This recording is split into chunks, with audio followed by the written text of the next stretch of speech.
Hare Krishna.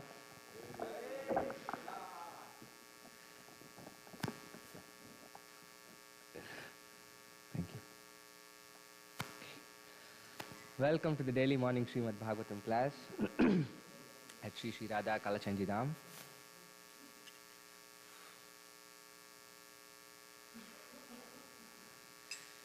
Jaya Radha Madhava Kunja Bihari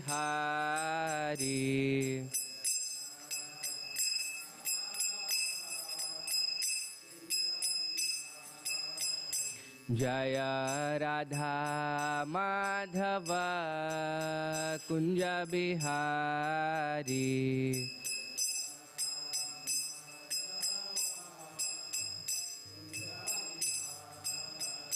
Jaya Gopi Jana Vallabha Girivaradhari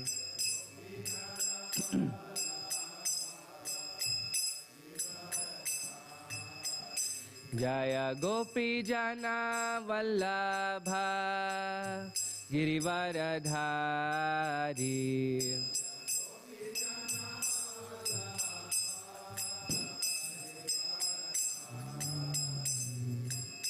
Yashoda Nandana Braja Jana Ranjana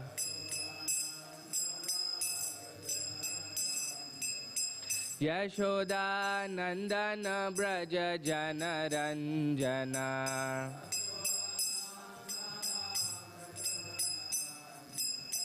Yashoda Nandana Braja Jana Ranjana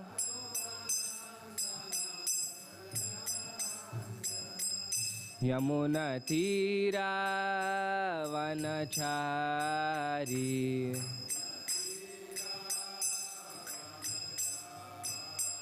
Yamuna Tira Vanachari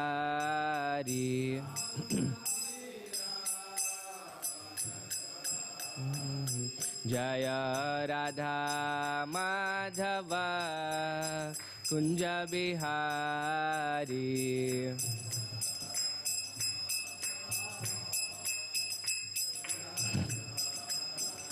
Jaya Radha Madhava Kunja Bihari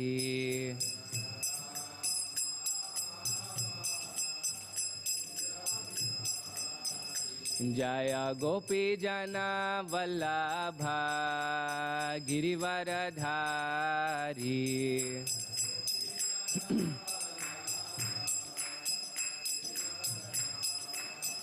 Jaya Gopi Jana Vallabha Girivaradhari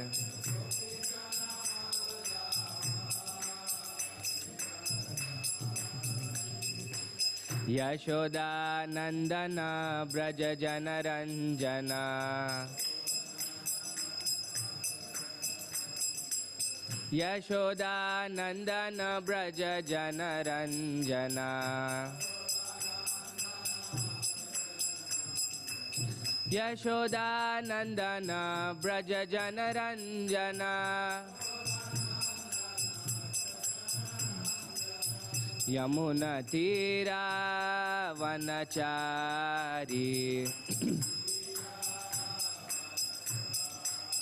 Yamuna Tira Vanachari Hare Krishna Krishna Krishna Hare Hare Hare Rama Rama Rama Hare Hare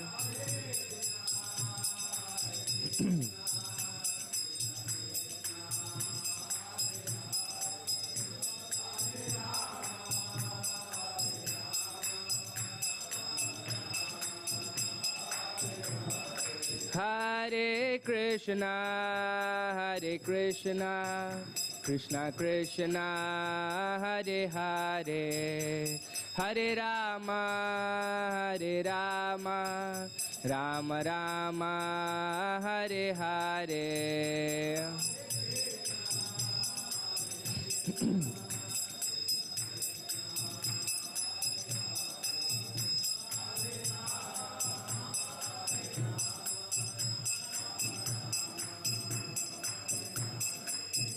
Jaya Prabhupada, Jaya Prabhupada, Jaya Prabhupada, Jaya Prabhupada.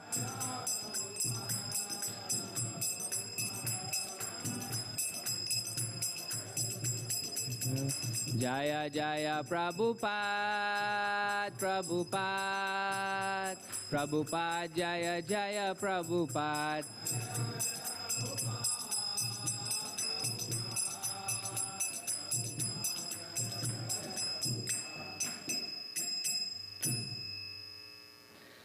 Jai Om Vishnupada Paramahamsa Parivrajakacarya Ashtottara Sata Shri Srimad His Divine Grace A.C. Bhaktivedanta Swami Srila Prabhupada Ki Jai, Grantaraj Srimad Bhagavatam Ki Jai, Samaveta Bhakta Vrinda Ki Jai, Nitai Gaur Premanande. All glories to the assembled devotees.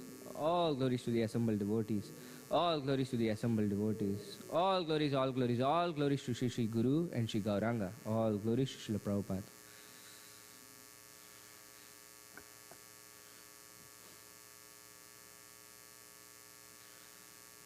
Please repeat. Om Namo Bhagavate Vasudevaya. Om Namo Bhagavate Vasudevaya. Om Namo Bhagavate Vasudevaya. We'll do the prayers together. Narayanam Namaskritya Naram Chaiva Narottamam Devim Saraswatim Vyasam Tato Jayamudirayet. Before reciting the Srimad Bhagavatam, which is the very means of conquest, one should offer respectful obeisances unto the personality of Godhead Narayana, unto Nara Narayana Rishi, the supermost human being, unto Mother Saraswati, the goddess of learning, and unto Srila Vyasadeva, the author. Nashtaprayeshu abhadreshu nityam bhagavata sevaya bhagavati uttama shloke bhaktir bhavati naishtiki. By regular attendance in classes on the Bhagavatam and by rendering of service to the pure devotee, all that is troublesome to the heart is almost completely destroyed, and loving service unto the personality of Godhead, who is praised with transcendental songs, is established as an irrevocable fact. Om Ajnanatimirandasya Jnananjana Shalakaya Chakshuronmilitam Yena Tasmai Shri Gurave Namaha. Shri Chaitanya Manobishtam Stapitam Yena Bhutale Swayam Rupa Kadamahyam Dadati Swapadantikam Vandeham Shri Guru Shri Yutapadakamalam Shri Gurun Vaishnavamsha Shri Rupam Sagrajatam Sahagana Raghunathanvitam Tam Sajivam Sadvaitam Savadutam Parijana Sahitam Krishna Chaitanya Devam Shri Radha Krishna Padan Sahagana Lalita Shri Vishakan Vitamsha. He Krishna Karuna Sindho Dina Bandho Jagatpate Gopesha Gopika Kanta Radha Kanta Namostute Tapta Kanchana Gaurangi Radhe Vrindavaneshwari Vrishabhanu Sute Devi Pranamami Hari Priye Vancha Kalpatarubhyasya Kripa Sindhubhya Vacha Patitanam Pavanebhyo Vaishnavebhyo Namo Namaha.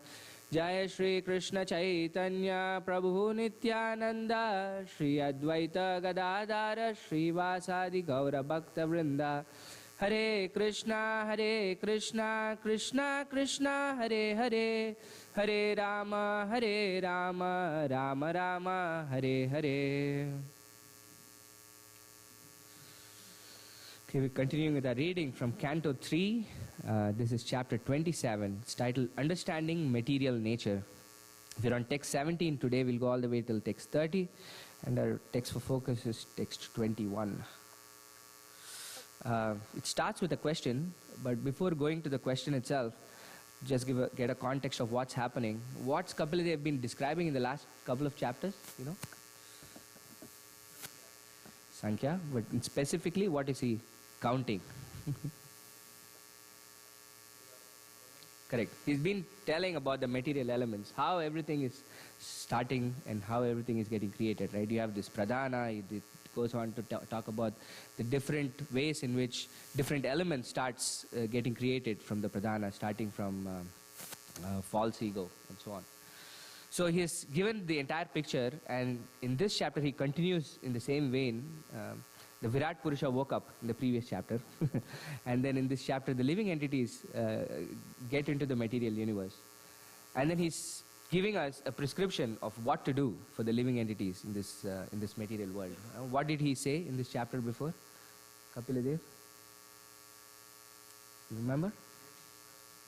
What did Kapiladev say about the prescription for the living entities in this chapter?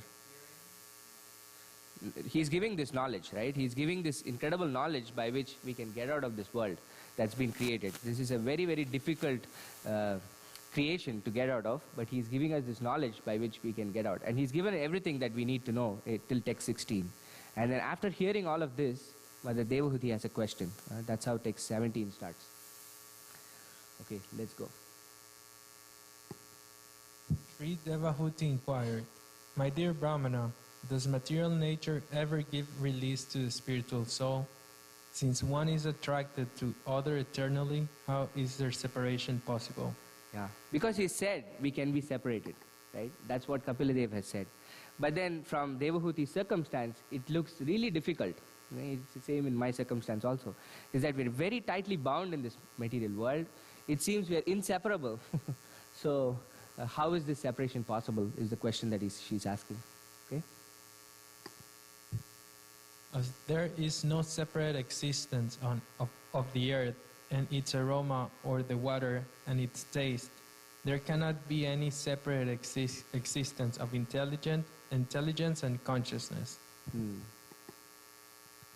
Okay. Hence, even though he is a passive performer of all activities, how can there be freedom for the soul as long as material nature acts on him and binds him? Yeah. This is the point that Krishna makes also, right? That all of us think we are the doers.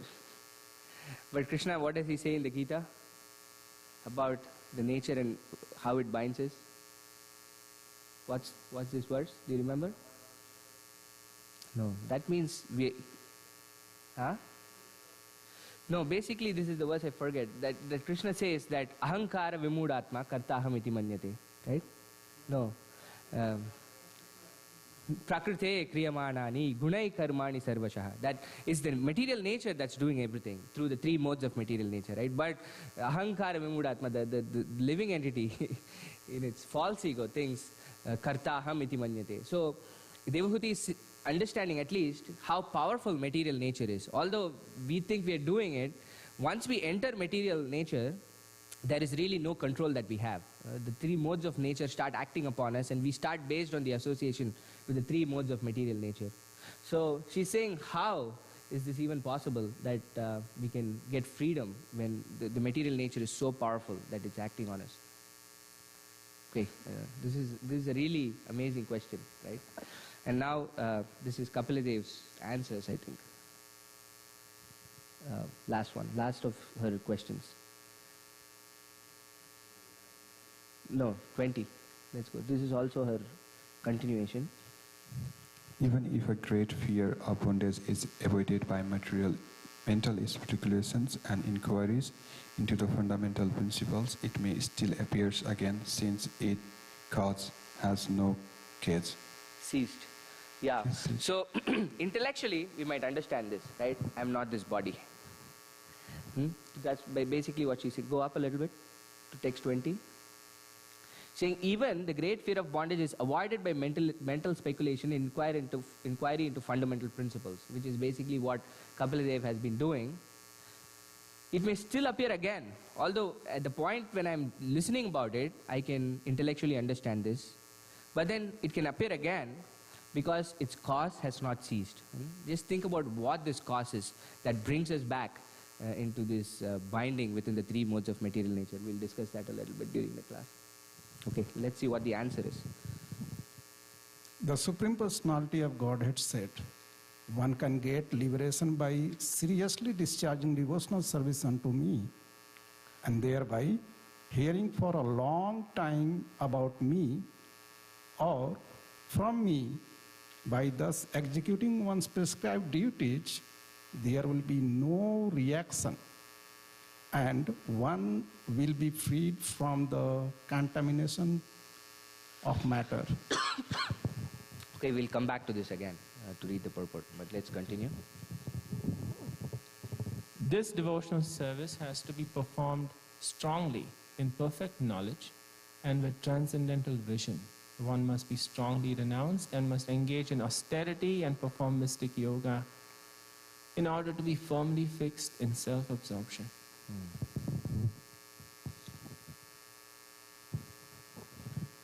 The influence of material nature has covered the living entity, and thus it is as if the living entity were always in a blazing fire. But the process of seriously discharging devotional service by the process of seriously discharging devotional service, this influence can be removed, just as wooden sticks which cause a fire are themselves consumed by it. Yeah, it's such a nice analogy that he's giving here, right? So the fire is there within the wood, right? That's how wood catches fire. And that's how he's comparing our material existence, is that we're tightly bound, but the fire itself consumes wood, right? Just by performing devotional service, it can consume everything. That's basically how he's comparing devotional service to. Okay? Text 24. By discovering the faultiness of his desiring to lord it over the material nature, and by therefore giving it up, the living entity becomes independent and stands in his own glory.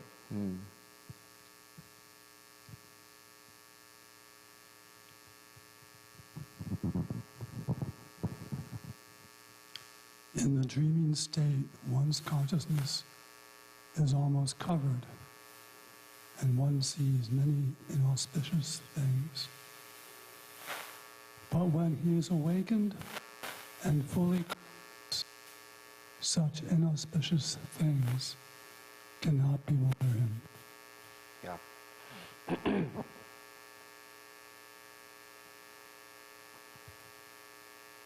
The influence of material nature cannot harm an enlightened soul, even though he engages in material activities, because he knows the truth of the Absolute, and his mind is fixed on the Supreme Personality of Godhead. Okay.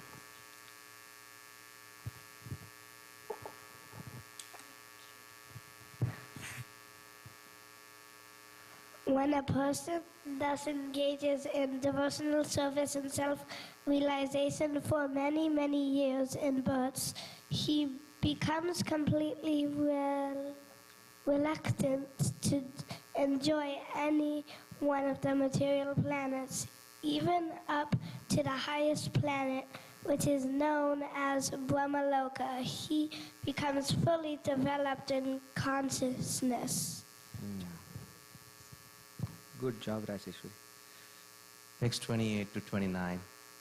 My devotee actually becomes self-realized by my unlimited causeless mercy, and thus when freed from all doubts, he steadily progresses towards his destined abode, which is directly under the protection of my spiritual energy of unadulterated bliss. That is the ultimate perfection goal of the living entity. After giving up the present material body, the mystic devotee goes to the transcendental abode and never comes back. Last verse. When a perfect yogi's attention is no longer attracted to the byproducts of mystic powers, which are manifestations of the external energy, his progress towards me becomes unlimited, and thus the power of death cannot overcome him. Yeah. Okay. Let's go back to text 21. Sanskrit. Shri Bhagavan Vacha Animitta Nimittena Swadharmena Malatmana तीव्रया मयि भक्त्या च श्रुतसंभृतया चिरम् श्रीभगवानुवाच अनिमित्तनिमित्तेन स्वधर्मेणामलात्मना तीव्रया मयि भक्त्या च श्रुतसंभृतया चिरम्. Somebody wants to chant? Shri Bhagavan.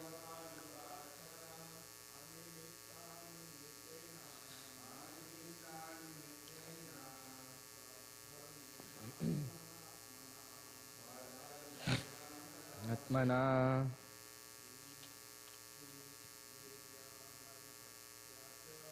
तीव्रया मयि भक्त्या च श्रुतसंभृतया चिरम्. श्रीभगवानुवाच अनिमित्तनिमित्तेन स्वधर्मेणामलात्मना तीव्रया मयि भक्त्या च श्रुतसंभृतया चिरम्. Mataji? Okay, go ahead. Arjun. श्रीभगवानुवाच अनिमित्तनिमित्तेन स्वधर्मेणामलात्मना तीव्रया मयि भक्त्या च श्रुतसंभृतया चिरम्. श्रीभगवानुवाच अनिमित्तनिमित्तेन स्वधर्मेणामलात्मना तीव्रया मयि भक्त्या च श्रुतसंभृतया चिरम्. Translation and purport by His Divine Grace A.C. Bhaktivedanta Swami Srila Prabhupada ki jai. This is a word for word translation. Shri Bhagavanu Vacha. The Supreme Personality of Godhead said, Animitta nimittena, without desiring the fruits of activities. Swadharmena, by executing one's prescribed duties. Amala Atmana, with a pure mind. Tivraya, serious. Mai, unto me. Bhaktya, by devotional service. Cha, and. Shruta, hearing. Samvritaya, endowed with. Chiram, for a long time. Translation. The Supreme Personality of Godhead said, one can get liberation by seriously discharging devotional service unto me and thereby hearing for a long time about me or from me. By thus executing one's prescribed duties, there will be no reaction and one will be freed from the contamination of matter. Purport?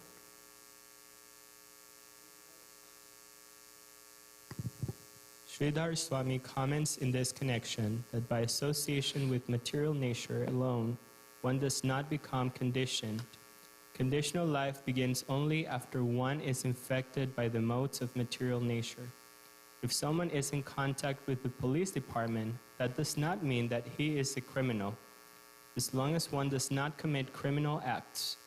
Even though there is a police department, he is not punished.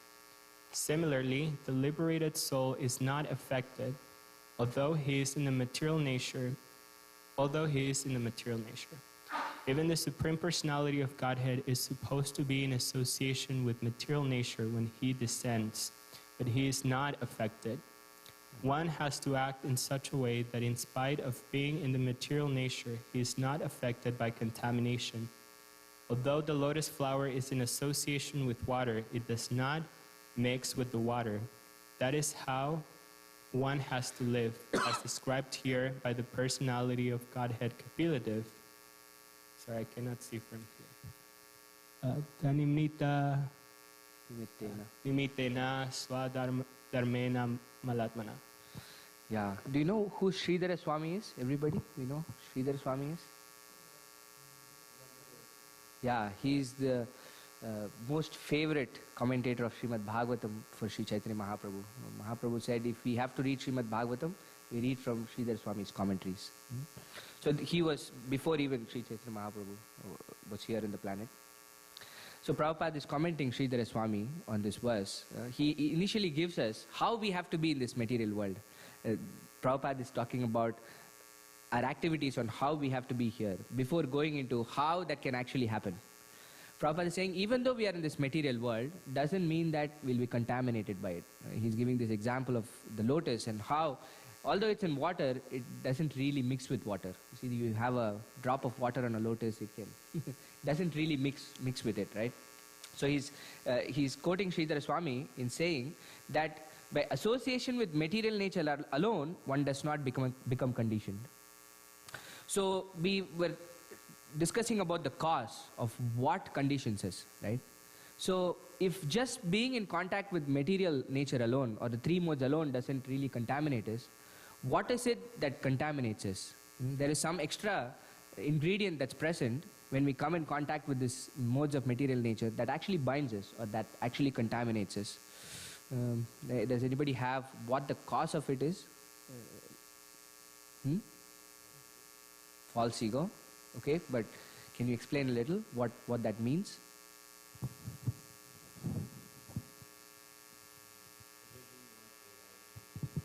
Okay, can you give me the mic? Out of false ego, one starts forgetting one's real identity and starts misidentifying with something else which is not. Correct. So because of false identity, we really forget who we are. And therefore, we start identifying ourselves with these three modes of material nature, or with the material nature itself, and say, hey, I am this body, and therefore I act from that perspective. Okay, what else? Yeah, this desire for enjoyment. Not just any enjoyment, but enjoyment separate from Krishna. This is Ichcha. Krishna says two things. What is the other one? Ichcha and Dvesha. Right? Ichcha and Dvesha, these are the two things that basically cause us to be bound in this material world when we come in contact with this material world. And Krishna says this in the, I was just remembering, chapter 14 of the Gita. Do you know what the title of the chapter is? Modes of material nature, basically what we've been discussing, right? In text 5, Krishna says, material nature consists of three modes, goodness, passion and ignorance. When the eternal living entity comes in contact with nature or these three modes, O mighty armed Arjuna, he becomes conditioned by these three modes. This is how this conditioning happens. When we come in contact with this material nature, conditioning happens. But for that conditioning to happen, we need to have these two qualities. We need to have Ichcha and we need to have Dvesha.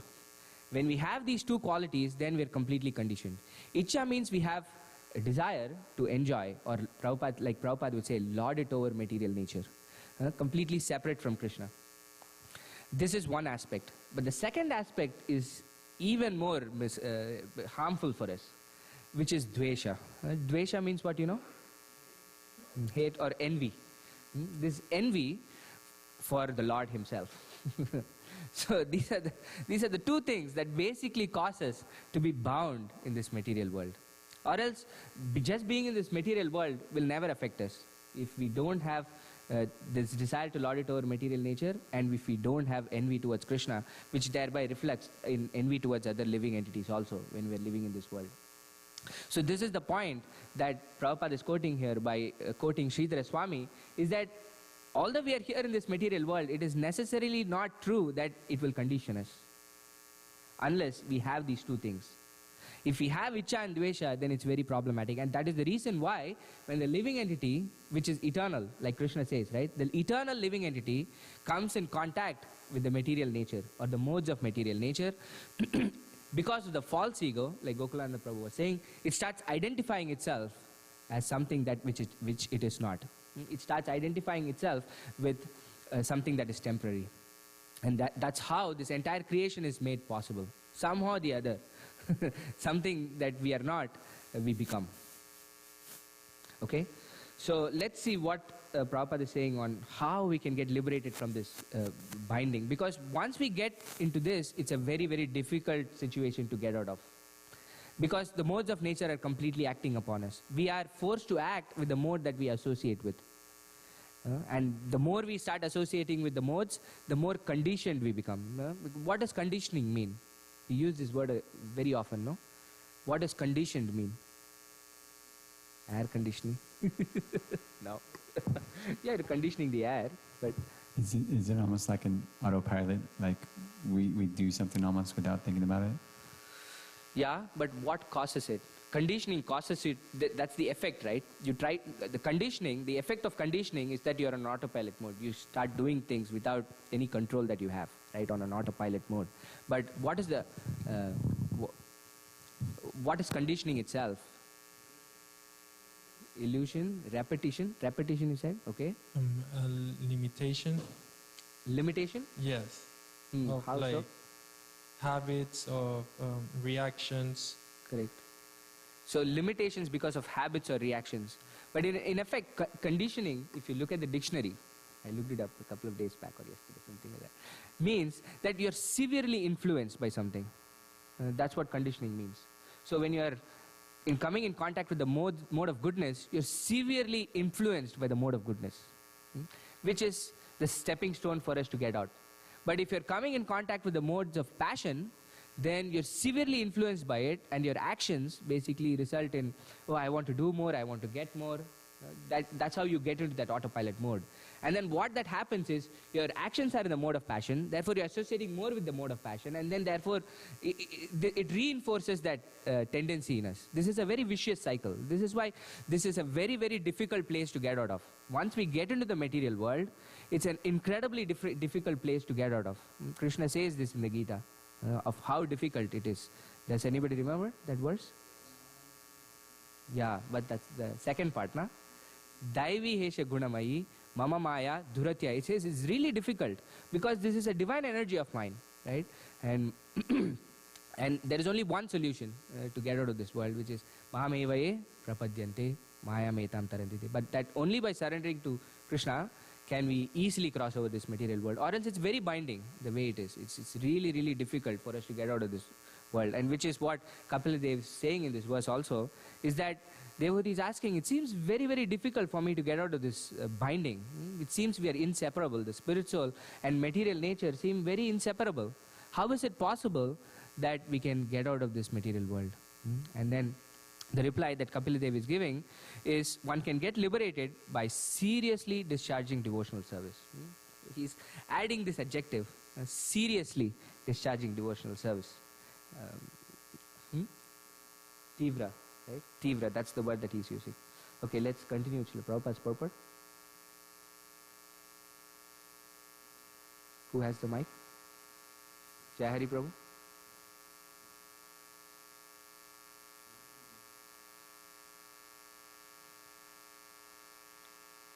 No. You have to turn. The display will tell you how.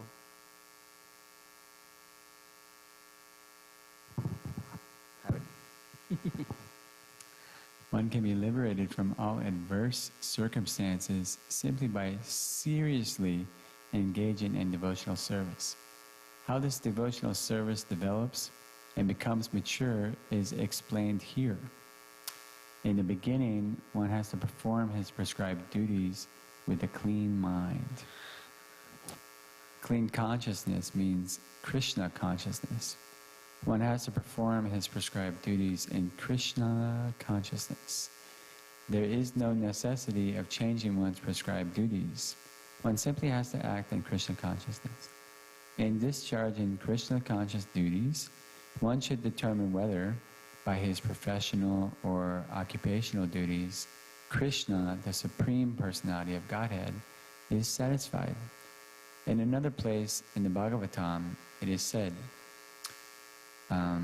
skip, and everyone has some prescribed duties to perform, but the perfection of such duties will be reached only if the Supreme Personality of Godhead, Hari, is satisfied by such actions.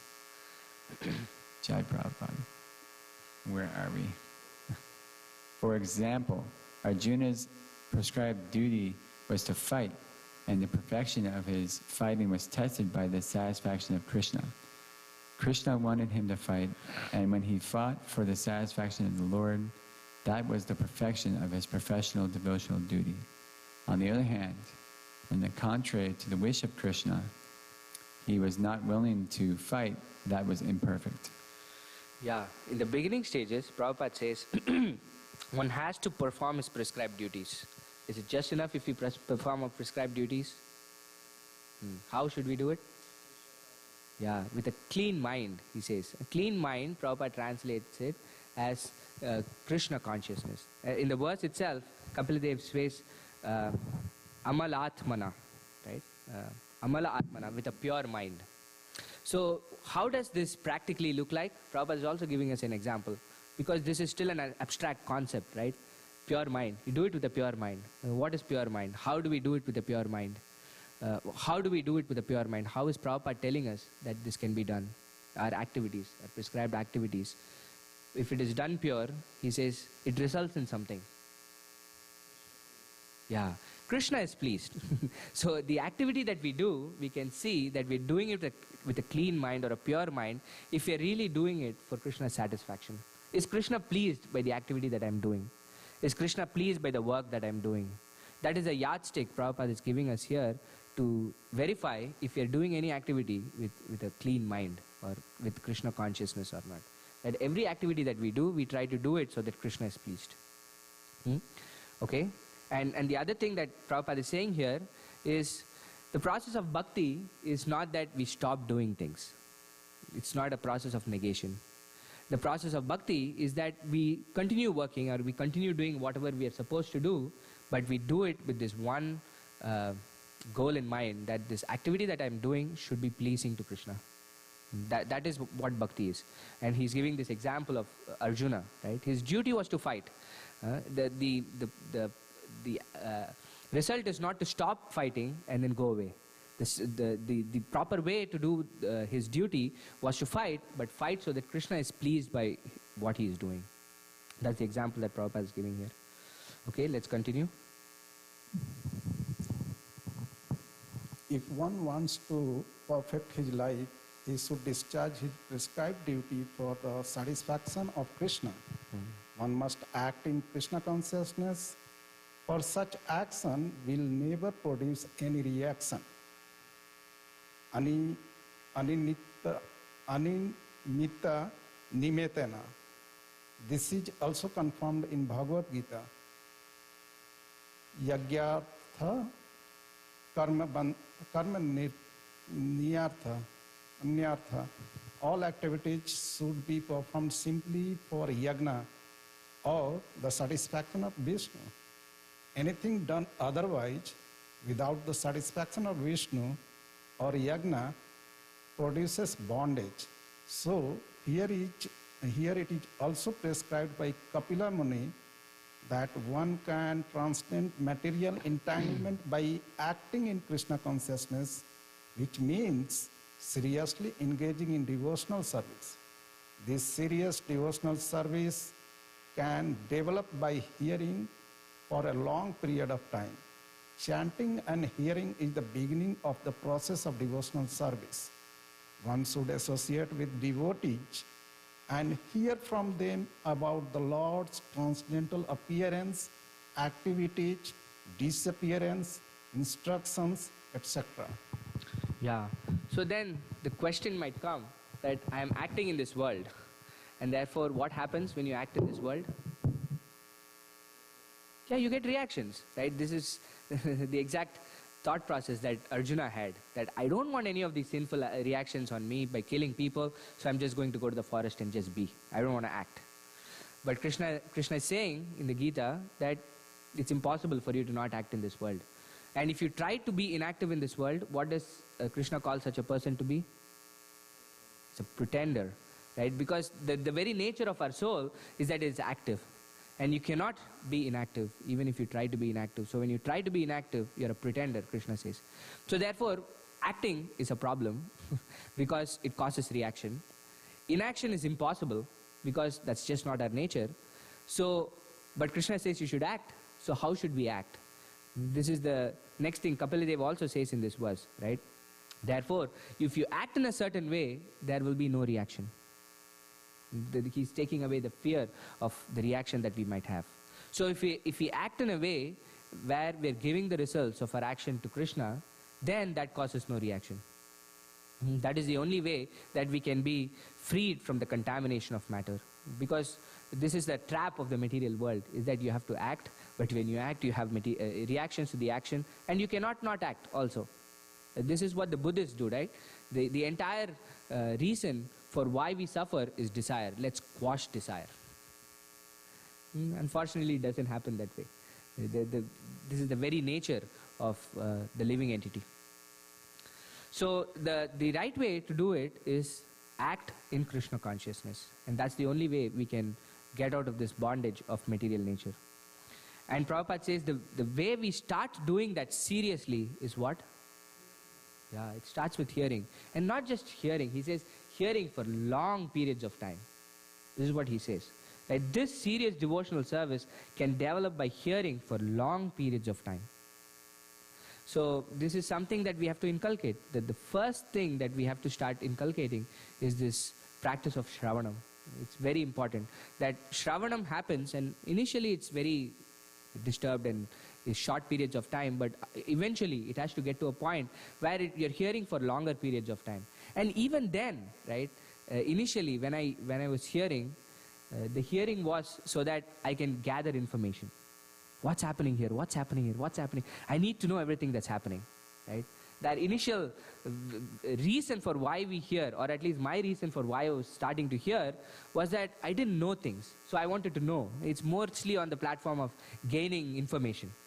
What's there in the first canto? What's there in the second canto? Third canto? Like, what's happening to this person? This person's son is this person is a king, or whatever, right? This entire perspective of hearing is just gathering of knowledge, or gathering of information rather. It's not even knowledge at that point. It's just information gathering.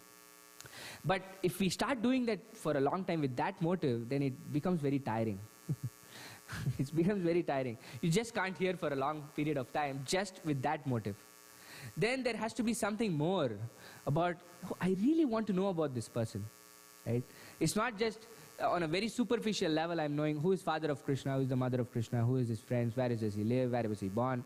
These are all just information that I'm gathering. But at one point it has to switch to, oh, I'm really interested about this person. That's why I want to read, or that's why I want to hear about this person. And when our hearing actually switches to this mode, then it's so sweet. It becomes really a relationship building exercise at that point. Till then it's a very impersonal aspect of hearing. Just like Googling somebody, right? I'm going to the website and I'm just saying, oh, give me the information about Bill Gates or something like that, right? He was born at this time, his parents were this, he studied, he went to this school. Okay, all of that is still information. You're reading and hearing, but that doesn't really connect us with that person. But when we really want to get to know that person, then that is when real Shravanam happens. At that point, it gets really sweet.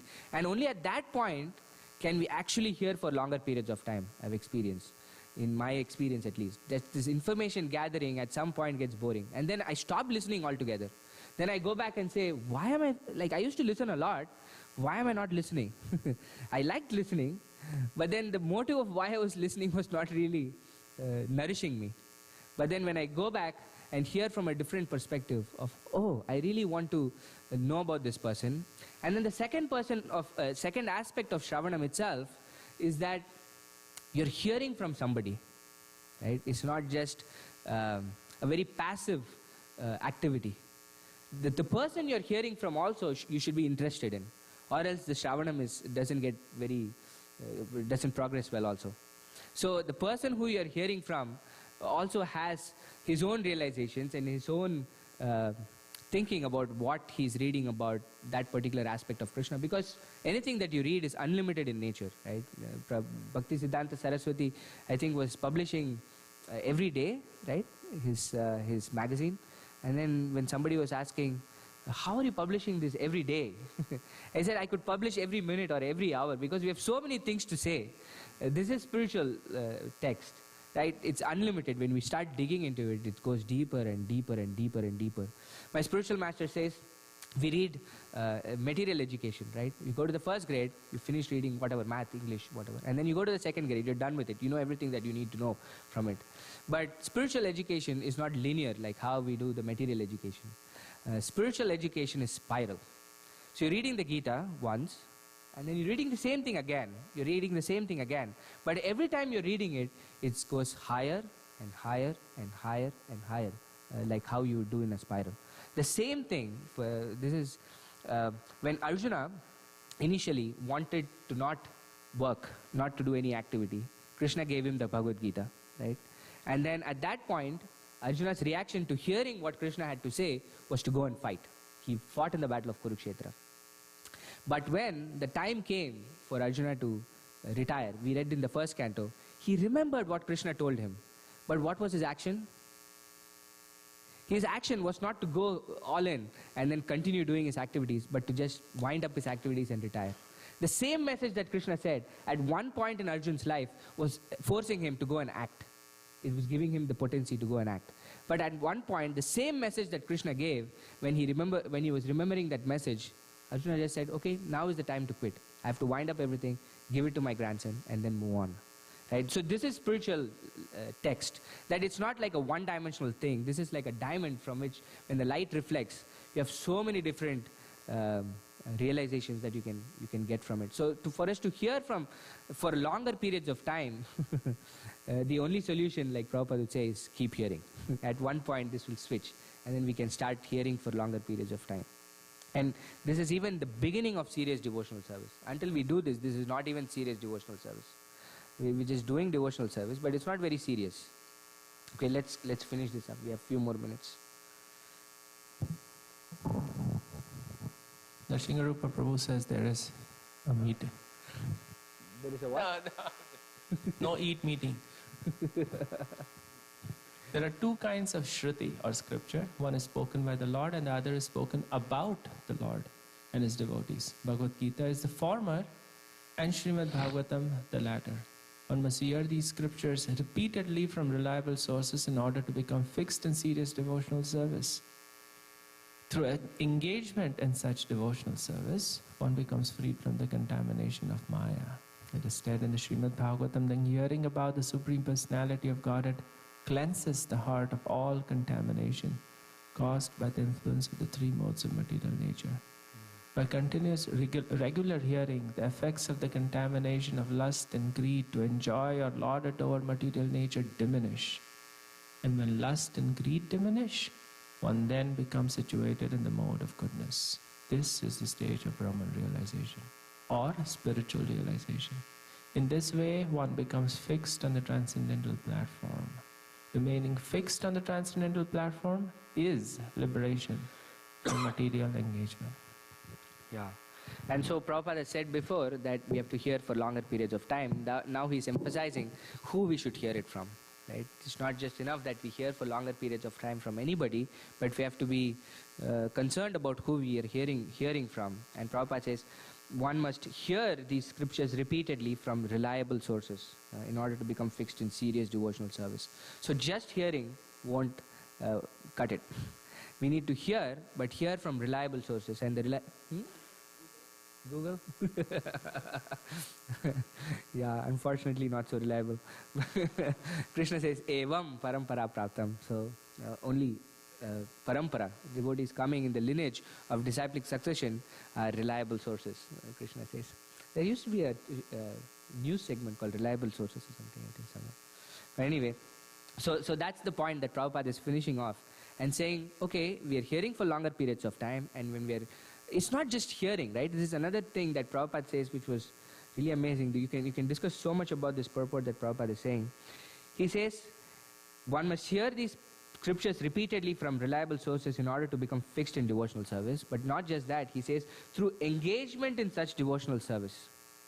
So, okay, when you hear, you also have to engage in devotional service. Hearing itself is an engagement, you can take it that way. But the other thing is, this hearing impels you to engage in the process of devotional service also. And when you do that, you get freed from the contamination of Maya. Because devotional service is not a matter of, this is, can you pick the nectar of instruction? I think this is text 3.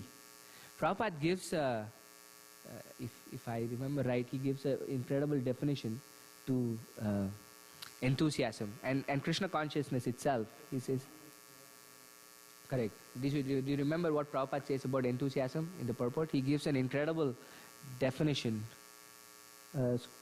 Text 3.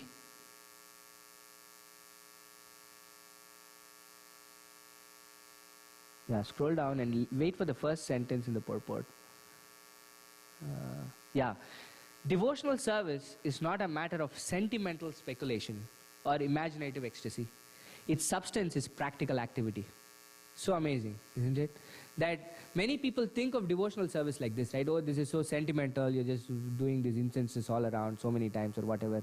It's not really that. It's not a matter of sentimental speculation or imaginative ecstasy. It's not something that we're imagining our happiness when performing devotional service. It's not imaginative ecstasy that we're having. But Prabhupada says its substance is practical activity. If you're saying you're performing devotional service, there should be some practical activity in devotional service. It's not any of the other two that he's describing. And can you search for enthusiasm in this page? And Prabhupada gives an incredible definition to enthusiasm. Go down. Yeah. Go down again. Yeah. Endeavor executed with intelligence in Krishna consciousness is called utsaha or enthusiasm. Enthusiasm means not just jumping around. I'm enthusiastic. No. It is endeavor, you're endeavoring, but you're endeavoring with intelligence. And this endeavor with intelligence is not just separate, it's in Krishna consciousness. This is utsaha. You have incredible gems that Prabhupada gives in his purport. No? So you can, just this one sentence, you can elaborate so much from what Prabhupada has said in so many of his books. This one sentence, through engagement in devotional service, is such a big thing. We can just open up this for 3 days of seminar or something like that. You know?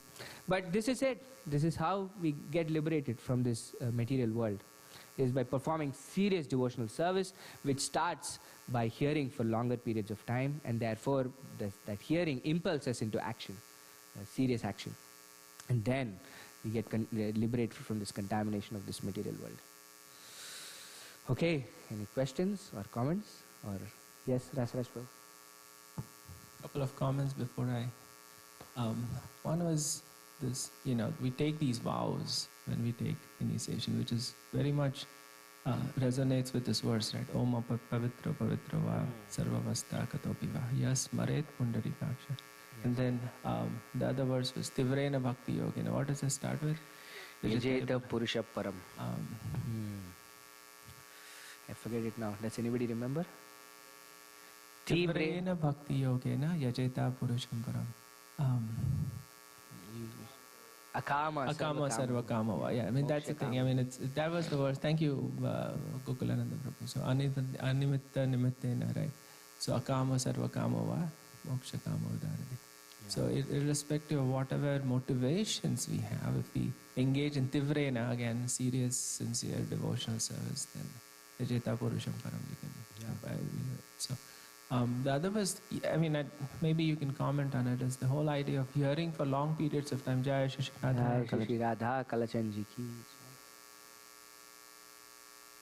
They are in the mood of Radha Raman these days. The curtains keep closing and opening and closing and opening.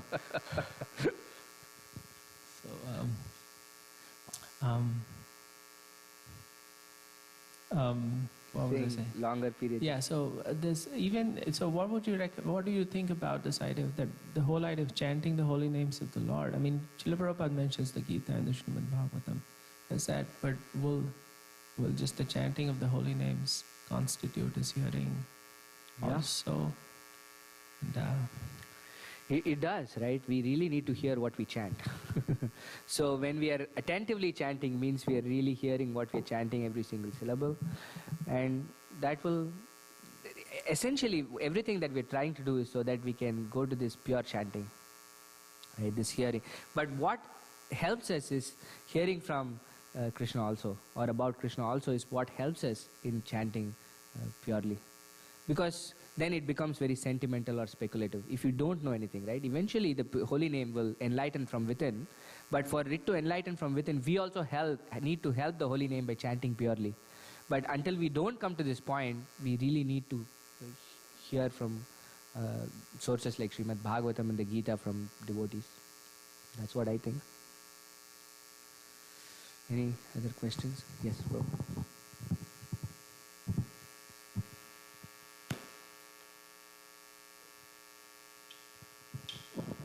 Thank you, Prabhu. Very nice class. Thank you. My question kind of relates to what Rasa Raj Prabhu just asked. Srila Prabhupada says in the purport that all activities should be performed simply for yajna or satisfaction of Vishnu. Yeah. And he says, anything done otherwise without the satisfaction of Vishnu or yajna produces bondage. So my question would be similar to what you were asking. Does that mean if we're chanting Hare Krishna without the desire to satisfy Vishnu, that chanting is producing bondage? Way out of my pay grade.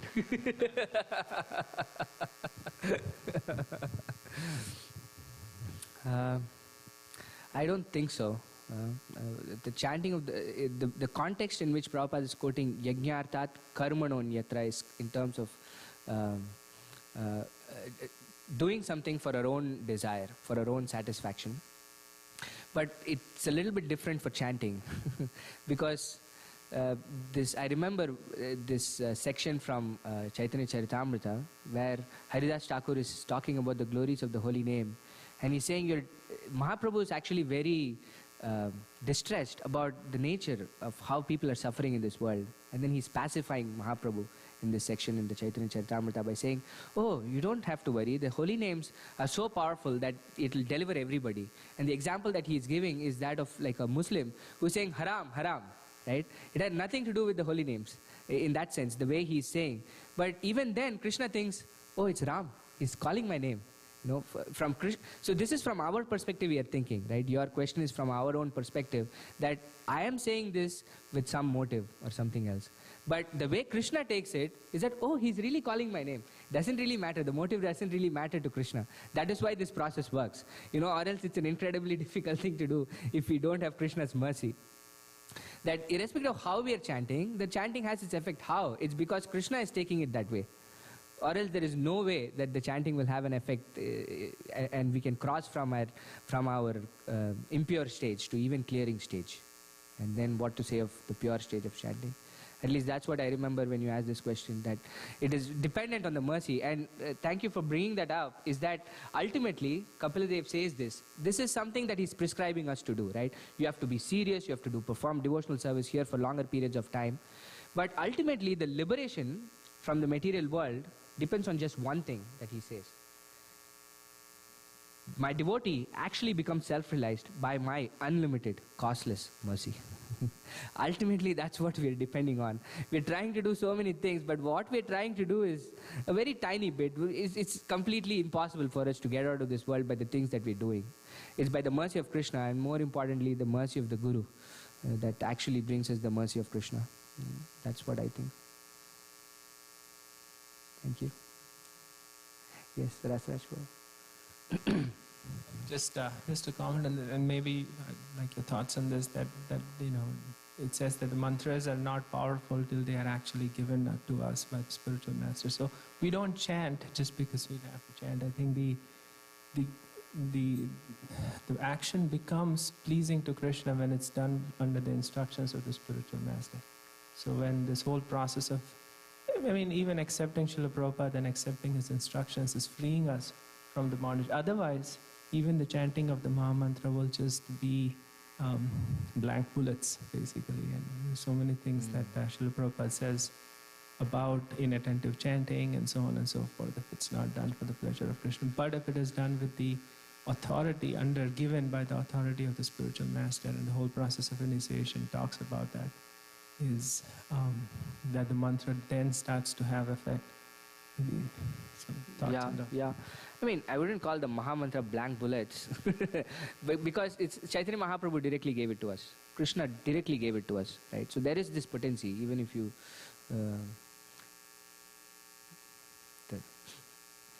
Jai Shri Radha Kalachandji ki jai. So yeah, it does have an effect. The Mahamantra has, but it has a very slow effect, ridiculously slow effect. But when it comes from the spiritual master, because at the point of Diksha we already have, the first initiation at least, we already have the Mahamantra. Right? It's not that we've not chanted it before. In fact, you're expected to chant it for 6 months at least, 16 rounds before you even qualify to be initiated. So we've had this mantra. Mahaprabhu gave it to us freely, irrespective of what our qualifications were. So it does have a potent effect, but the effect is magnified infinite times when you get it from a spiritual master, because it's the mercy of the spiritual master that's actually transferring at that point, that enables us to chant this properly. That part is right. Is that when we are actually getting this from the spiritual master, it's that mercy that enables us to chant this properly, so that the right things are revealed. Or else, like Prabhu was saying, we can chant, but we can chant like in so many different ways. The right things are not revealed from within the heart. The Cheto Darpana Marjanam is not probably